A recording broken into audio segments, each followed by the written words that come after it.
आपल्याला लढायचंय, आमदारात राहायचं. आपलं काम होतं. का मी ऑपरेशन केलेली बाई, माझं एवढं गर्भपिशवीचं ऑपरेशन 15 दिवसात मी तुमच्या मागे म्हणजे तुमचं हे पण राजू भाऊला पण माहिती, मला परत ऍडमिट करावं लागलं होतं दवाखान्यात, तरी मी नाही आमच्या मामाला निवडून आणायचंय. मग तुम्ही बोला ना मामा, तुम्ही आमदार, तुम्ही स्थायिक यातले, बाकीच्यांचा संबंध येत नाही त्यांच्या तिकीट द्यायचा, आमदारच तिकीट देईन असा निर्णय पाहिजे. मी नरेंद्र मोदी पर्यंत पोहोचीन की असं कसं काय करता, असं हे लक्षात ठेवा मामा. जसं सगळे आमदार बोलतात तुम्ही बोलायचं ना, कोणी बी येईन प्रवेश करीन त्यांना तिकीट, असं थोडी चालतं. मग 5 वर्ष आधी यायचं होतं त्यांनी आणि हे करायचं होतं बीजेपीचा प्रचार. एकटीने कमळ आणलाय पक्ष प्रभाग एकला, कमळ कुठे विसरले होते लोक, एकटीने आणलाय. मी एकटी आहे, सांगा तुम्ही, नंतर मी येईल पाया जोडल्या एवढे प्रभागात कोण येत होतं, मला त्याचं उत्तर दे.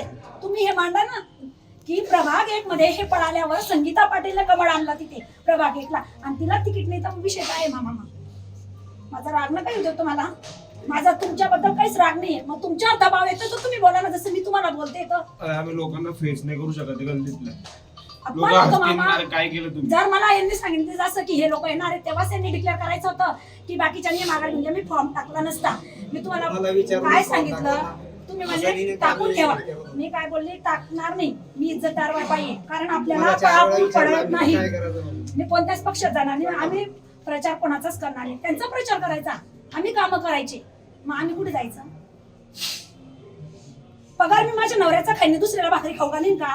माझ्या नवऱ्यालाच खाऊ घालीन ना. तसं पक्षाचं काम करते तर पक्षाने मला, त्याला दुसऱ्याचा झेंडा धरायला का पक्षाने मला, हे मला उत्तर पाहिजे. मी आतापर्यंत बोलत नाही, कोणी माझं नाव सांगितलं असेल किती बाई अशी तसं आहे, पण मी एक वचनी बाई, मी काम करणारी बाई, मी सगळ्यांची हसते आणि जास्त बोलते, म्हणूनच माझा प्रचार आहे. जेव्हा यांना प्रवेश झाला तर मला 100 ते 150 लोक घरी भेटायला आले. ताई तुमचं काय? मी काय सांगलं, माझा मामा, त्याच्यावर विश्वास. हे खोटं नाही मामा, कोणीच नव्हतं ताई 8 वर्षापूर्वी. आणि पहिले मी निवडणूकला तुम्ही विचारा कोणी मदत केलेली आहे चारी नगरसेवक आणायला. मी त्यांच्या घरी जाऊन बोलून आले, हे तुम्ही घाणपणा केला म्हटलं. खूप घाण झाली दादा.